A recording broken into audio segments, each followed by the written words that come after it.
All right. This is, believe it or not, the last class of new stuff you're going to get. Now, I have a lot to do before the AP comes, AP test comes. But that stuff's going to be stuff I didn't cover well enough, stuff we have to memorize for this test, review stuff from Chem 1. It's not going to be new. This is the end of the year. If this were any other year, and I were covering this class, it would be the last thing we're going to be doing. All right? But because we have the AP exam, we'll spend another week or so doing, like I said, some of that stuff, and then we'll spend about a week or so doing practice tests. A lot of practice tests, okay?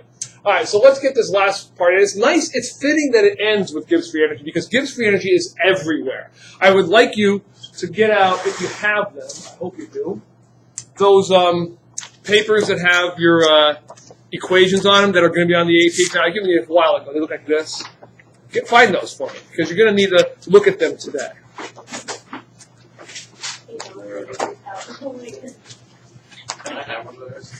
I don't know if I have any extras right now, but I will.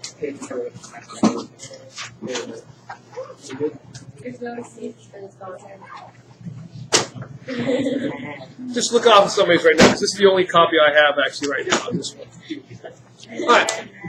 Now, where we're looking here, by the way, if you've ever looked this over well, you may have noticed that although you recognize many of the equations, you don't recognize all of them. And one of them you probably haven't seen so far is underneath thermodynamics. Turn to the page on thermodynamics. See the thermodynamics equations? And you may see on the thermodynamics delta G equals delta H minus T delta S. The first time we were introduced to it, that's what we saw. Okay? Olivia, just a copy. Just a second. Okay. The first time we were now, you need to listen. Okay, first time you were introduced to this, you saw it like this. You can write this down. Gibbs free energy was enthalpy minus T delta S. And I was originally telling you that because we were talking about thermodynamics. And of course, there are three major factors when it comes to determining the spontaneity of a reaction.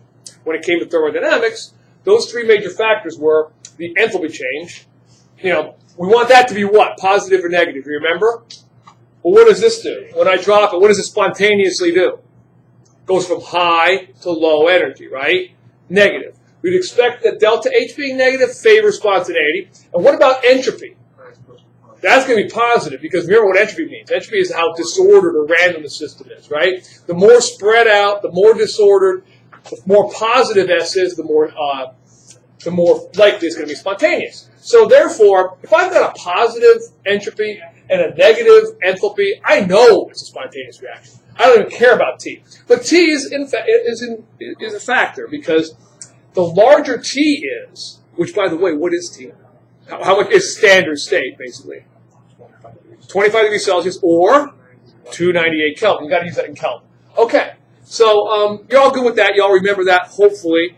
And, of course, the larger T is, the more effect entropy has. Whether that's a good effect or a bad effect for spontaneity depends on the sign of entropy. Now, I know you won't remember, and this kind of seems familiar because we spent a lot of time on it. We built up to it. It was the first time we saw Gibbs free energy. The second time we saw it was under the chapter on equilibrium. And it was kind of an afterthought. We spent a lot of time working on equilibrium, trying to figure out equilibrium and what it meant. And it was kind of an afterthought at the end of one of the chapters that I showed you how you can actually relate K, which is the equilibrium constant, to delta G. I went through a big, long derivation of how this actually works. Okay? Where R, T, ln K actually equals delta G. I don't have time to go over that again. You kind of just have to trust me on it. If you want to know how it works again, you're going to look it over. But either way, it's on this sheet. Well, here I'm giving you yet another way that gives delta G can be calculated. It can be calculated using cell potentials, using the standard reduction potentials, and calculating the potential of the cell. And that's the equation. Delta G equals negative NFE. Now, what the heck does that mean? Do you, first of all, see him on the bottom of that paper? Should be there. And the F, you may notice, I don't want you to be confused by that. That's a script or a cursive F, right? Okay? And don't be surprised if you see F. You remember that when you just had that test you had to do, and you had to write a paragraph in cursive? Were you guys doing that for like about 2 months ago, 3 months ago? Okay, and everybody said that was the worst part of the test because you guys don't write in cursive anymore? Really was. Definitely like- not the worst. Well, I'm just saying. Just say. Jared thinks it was the worst part of the test. It was pretty bad because here's why. You don't use cursive. I mean, you use a lot of cursives like damn and hell, but you don't use cursive. That was a joke. You don't use cursive very often because you've been taught to write, you've been taught to print. And unfortunately, that means you don't even recognize some of the letters in cursive. F, the cursive F, which I don't have up here, is what you will see Faraday's basically be. N means the number of moles of electrons that are being transferred. F is Faraday's, which we know is 96,487 coulombs. Or, another unit for that would be joules per volt mole of electrons. I know. I don't have the time to go into why that is, but you believe me, it all works out if you figure out, because you remember Faraday's are related to coulombs, which are related to equivalents, which are related to moles. All right? And so it does all work out, believe it or not. That the units can be also measured in joules per volt mole electrons. And of course, E is what you just got done calculating in the last two labs we did, the standard cell potential.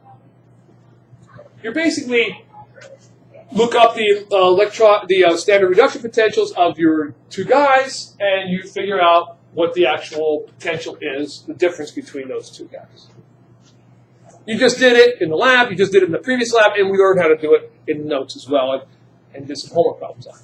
All right, now, having said all that, that's the basic definition. Let's summarize. Let's review how they're all related. Because this is something, like I said, it's kind of glad this is the last day we finish with this, because there is no way you will go through no way you're going to go through an AP test without talking about Gibbs free energy in multiple places. It may be relating it to K. It definitely will be somewhere relating it to enthalpy and entropy. And it's possible, although not as likely, you'll see it even related to the cell potentials. That's my guess. I don't know for sure. Depends on the test for the year. Well, let's summarize. All right, 3 possibilities here. I have 3 possibilities. I can have a spontaneous reaction, I can have a reaction at equilibrium, and I can have a non-spontaneous reaction.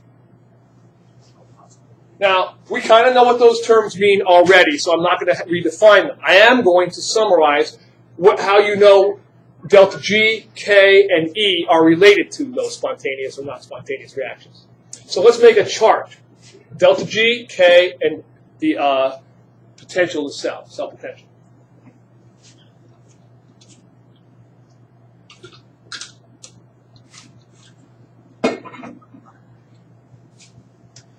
See if you remember. I already kind of did mention it, but see if you remember. If I have a spontaneous reaction, what must delta G come out to be? Exactly, it has to be negative. Do you remember what delta G is if it's at equilibrium? We solved a couple like that. 0, exactly. And he's not spontaneous if he's a positive value. And all of that makes sense if you think back to thermodynamics. I just talked about the delta H, enthalpy versus entropy, and how that all is related. When it comes to K, it all makes sense too. Because when we're talking about K, we're talking generally about we're looking at a reaction from left to right in a forward direction. And we know that very large Ks mean most of the reactants become products, right? So we'd expect a larger than 1 for K would be a spontaneous reaction in the forward direction, product favored. What would I expect for equilibrium? Well, at equilibrium, products over reactants are the same. It's going to be not 0. If they're the same, they're going to be 1. Right. And finally, if it's a really small number, you should remember this. Remember when we had the whole chapter on weak acids and weak bases. Weak acids and weak bases have really small numbers, which makes complete sense. Because there were times 10 to the negative 6th or 7th or 8th or whatever, because very little became products. Very little became hydronium ions or hydroxide ions. All right, now we got the new thing.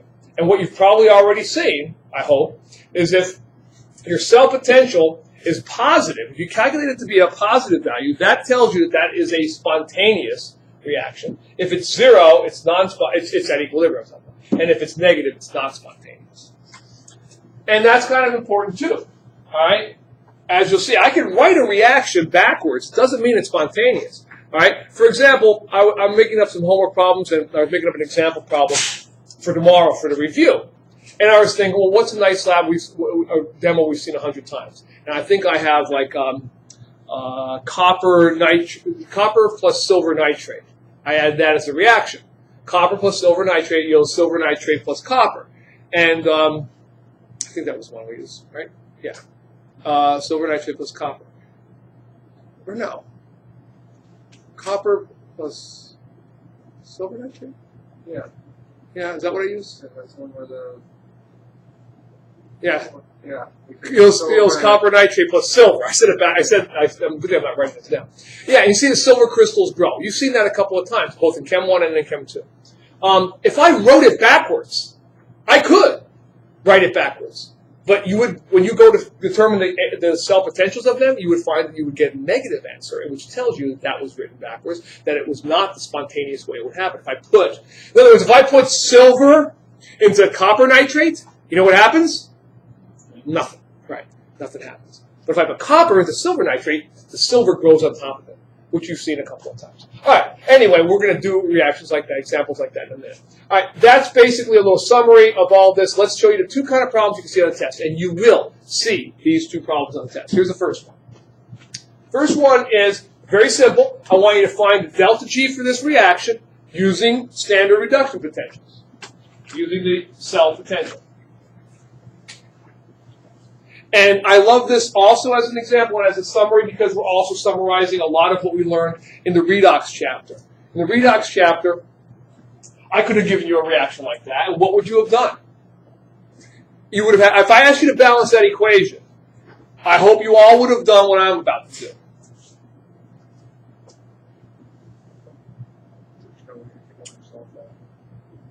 Okay? After you copy that, I'll show you. I could have given you a problem like that in the last test we had where we were just balancing equations. And you would have assigned oxidation numbers to everybody. Well, everybody pretty much has the oxidation number except for chromium, who's 0. Then you would have written the half reactions, right? So let's do that. Let's write the half reactions. Who's changing? Well, SN's going from SN with a +4 to SN with a +2. How many electrons does that take to do that? 2. And don't write ox and red over here, whatever we're going to do. All right, because I'm actually going to say, you know what this is by now, I hope anyway. What is this, oxidation or reduction? Reduction, okay. Let's do the chromium, and we're going to do something else to that side over here this time. Chromium's going from a CR with a 0 to CR with a +3. That takes 3 electrons. I hope you all realize that. And you got that done.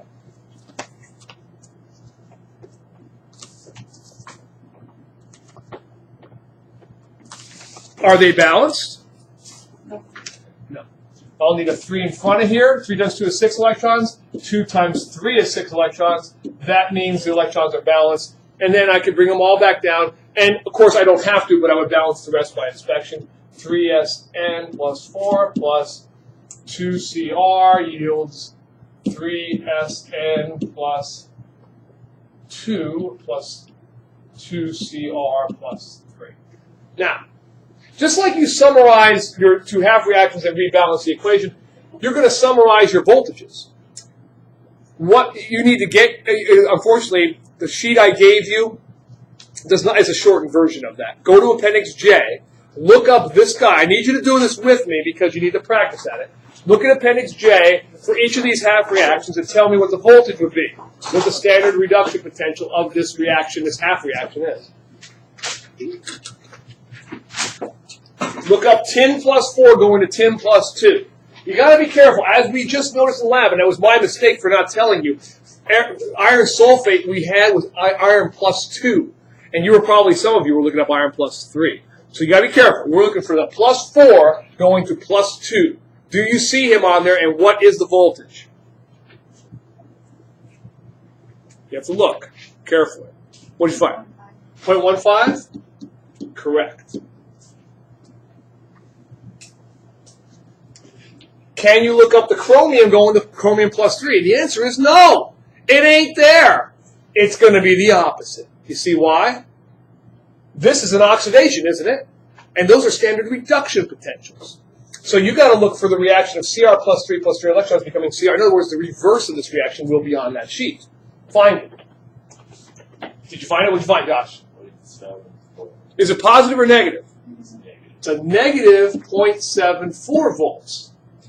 Now, exactly. I'm going to have to times that. I'm going to have to reverse the sign of that because, after all, the reaction was reversed.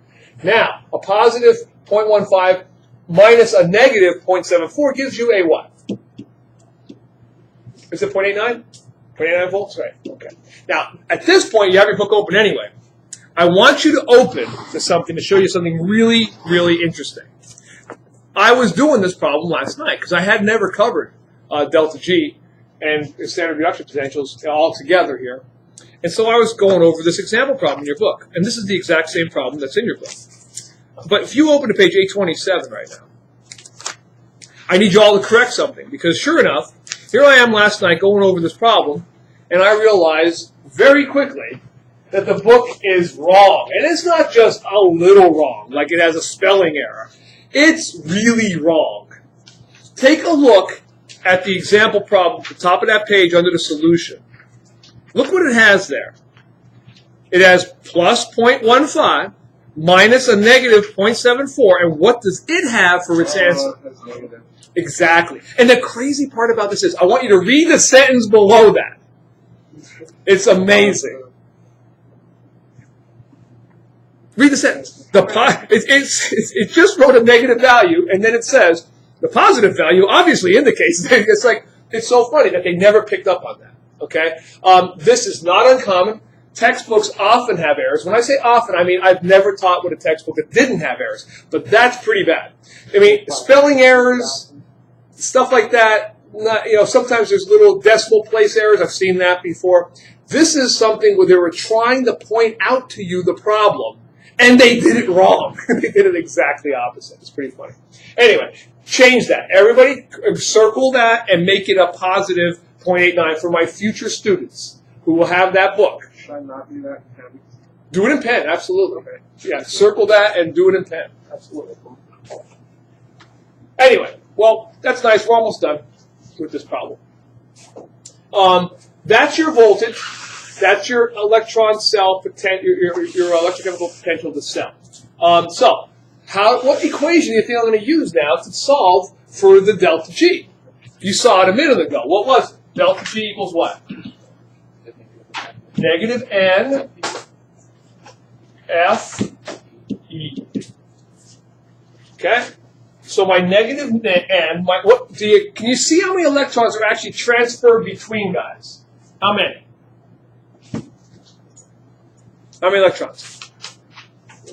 Not one, not two, not three, and not five. And I've gotten all those answers. 6 is the answer. Because I have 3 times 2 is 6 electrons gained, 6 electrons lost. That's how many were transferred. So negative 6 electrons times the Faradays are going to be 9, 6. By the way, your book, I've been telling you, I'll probably change this for next year. I noticed on the AP exam they use 96500 instead of 96487, so they only use 3 significant figures. It's not a big deal.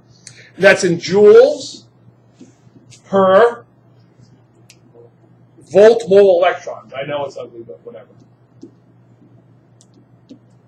Times your, cell potential, right, 0.89 volts. Thought I forgot something there. Okay, good.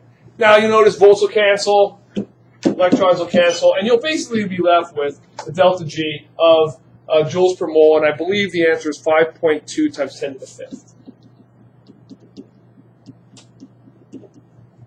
And you would expect to get that in joules per mole. However, if you look at delta G's in the back of a book, they're usually in kilojoules per mole. So if you had to change that, you'd have to change it to kilojoules, which you could do, right? Oh, good point. And it's a negative. I just yelled at the book for doing that. Yeah, it's a negative. Negative times a positive. Which, by the way, let's take a look at this guy. Totally understandable how if I have an E that's positive, and I plug it into this equation, what do I have to get for delta G?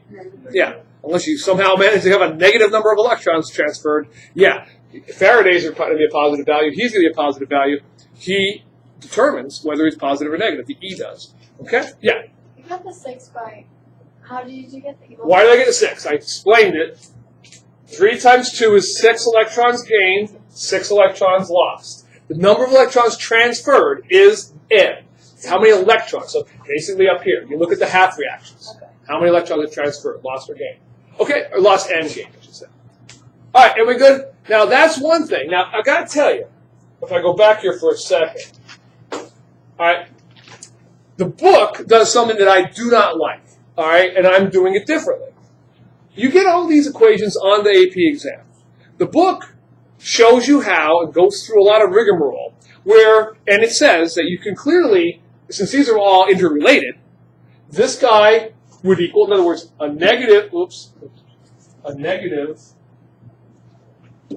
RTLNK would be able to be set equal to a negative NFE, and then it goes through a whole bunch of things where it solves for K. Or you can solve for E. Or you can solve for any, you can set any of these guys equal to each other and solve for the other guy.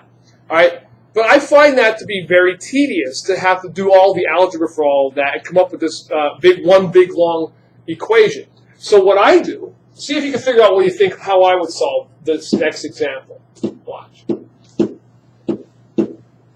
That one there. What do you think I would do for this? Which I think makes more sense. I mean, I'm all about saving space and not killing trees. But I think in this case, it makes a little bit more sense when you have those separate equations to just use them.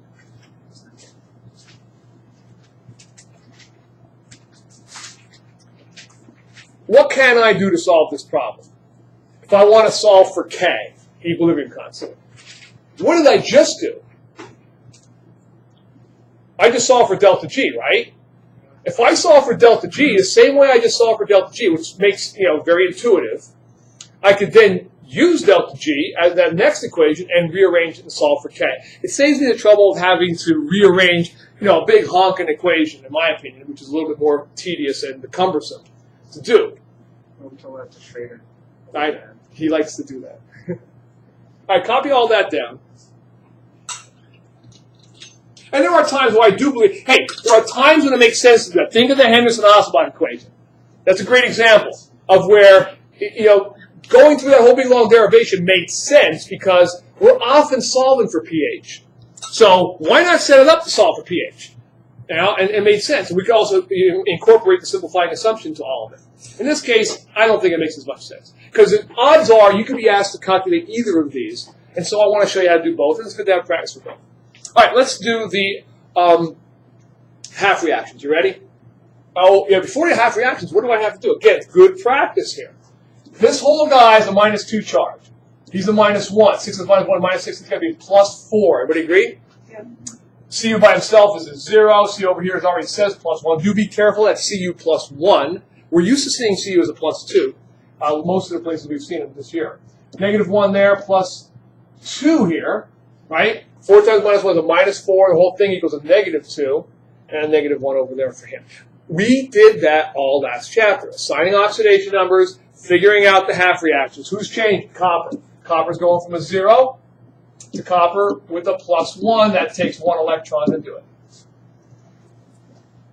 Who else is changing? Well, platinum.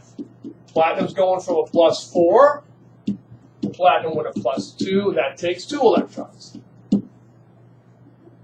And I have to multiply the top guy by 2. Now, take a look. Get your appendix J out. Look up copper. Look up the right copper. Reverse him, because this is an oxidation, not a reduction.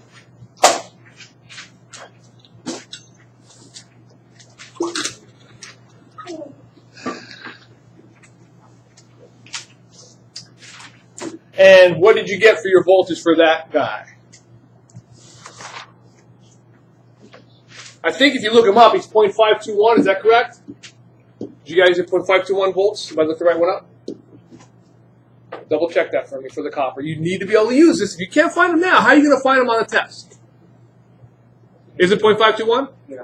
All right. And that is reverse, so what do I got to do? Put a negative in front of it. Okay. Now, the platinum one's going to be harder. And I'll tell you why. And this is just a convention based on this particular chart. This chart kept the PTCl6 all together and the PTCl4 all together. So find him on the sheet. I break it down. Whenever I've told you to do these, I've always broken down the individual oxidation numbers. 0.68? 0.68 volts. And that stays as positive. Now, both guys are positive, all right? But I have a negative because he's reversed his sign. So when I add those two together, what do I get? 0.16, is that right? So it's going to be negative 0.521 minus. Negative, no, you're adding them together. Negative 0.521 added 0.68. Okay. So you get 0.16, is that correct? That doesn't look right. I guess it is because... Yeah, we just did the difference in the last one. What's that? We subtracted. No. Last one we did not. Negative. Last one you're always got to. All right, that's a good. I'm glad you guys brought this up. You are always finding the potential difference between two numbers. If these two numbers are on a number line, all right, 0.521, okay, or you've changed the sign to negative 0.5. You've changed. 0.521 is here, and 0.68 is here. The difference between them is 0.16. In the last example, all right. That is giving me the same answer as making that one negative and adding them together. That's the same thing. It's making that guy negative and adding these two numbers together gives me that same answer. The reason being, you are, in effect, you're finding the potential difference between these two numbers. The way you can find it is one of two ways. You can just put a negative in front of us because you are reversing this guy and add them up. That's the potential difference between the two. Or you just look at it as if it was on a number line, and that's the absolute value of the difference between the two numbers on the number line. All right? Trust me. In the last example, I didn't do anything wrong. If you look back at that last, I erased it already.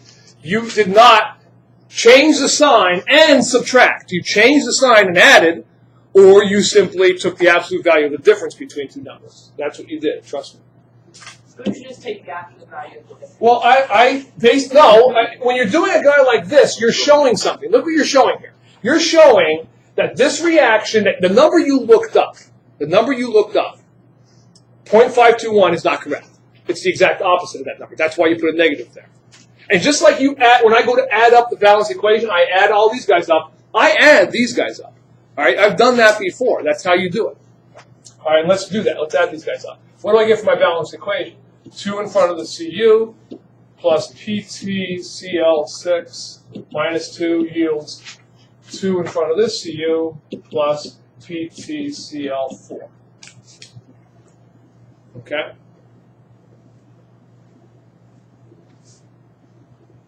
All right, finally. I'm there. I'm ready for the equation. Delta G equals negative N Fe, which is negative. How many electrons, Olivia? How many electrons am I going to write down this time? How many were transferred between these guys? 2. Good. So 2 times. I'm going to leave out the units this time. Make it go a little faster. We're kind of running out of time here. Faraday's is 96500 joules, blah, blah, blah, units. And the E is 0.16 volts. We do the math for all that. I haven't worked out. I believe it comes out to be rounding off to two significant figures, 31,000 joules per mole. Okay? All right, if that's delta G, and right, again, what did I forget to? Negative, because you got the negative right out here, it's negative over there. Okay, if that's delta G, what can I use to solve for the other end? Well, delta G also equals what? Negative RT ln K. Now, again, you don't have to memorize that. You get to use that chart, that sheet tomorrow on the test, or Friday on the test. Okay? But I do have to be able to rearrange this guy. What's ln K going to equal? Negative delta G over RT, correct? Plug your numbers in, you get 31,000 over, I was going fast to get this news so I could slow down here and talk about this. Which R do I use? Again, look at that sheet. Look over to the right on that sheet. Look at the gas constant R. There are 4 iterations of the gas constant. Which one will I use in this case? Remember, this guy's in joules. Right? The units were all joules and moles, right? So I'm not using liter atmosphere per mole Kelvin. I'm not using 0.0821, which I'm used to using. You're using joules. Joules per mole Kelvin, exactly, which would be 8.31. 8.31 joules per mole Kelvin. And what's my T? With jam and bread? 298 Kelvin. All right, and if you do all that, you get, for your lnk, you get negative 12.5, I believe. Then we take the natural. Yeah, take the inverse natural log. Can you do that? You can do that right now. Quick. P positive because the G was already negative. Divided by another negative. Negative. Oh, yeah. This was a negative here, and it was a negative over there. Good point. So that is a positive. Good point. Good point. My fault. Easy to make these dumb mistakes in the signs, isn't it? So it's a positive. That, what is it? Inverse natural log of 12.5. What'd you get? Big number? Yeah. 2.6 times 10 to the 5th? That's right. That's what I got. That's huge. And if you were to keep all these units, you would find that K cancels, joules cancel, moles. K is basically a unitless number. It's a constant. It's the equilibrium constant. Okay. Hey, what does that tell you? Is this guy spontaneous or not? Positive K. It favors K. K. Yes. K being large means its product favors. Okay. Your homework is on page right over there, 839. Page 839.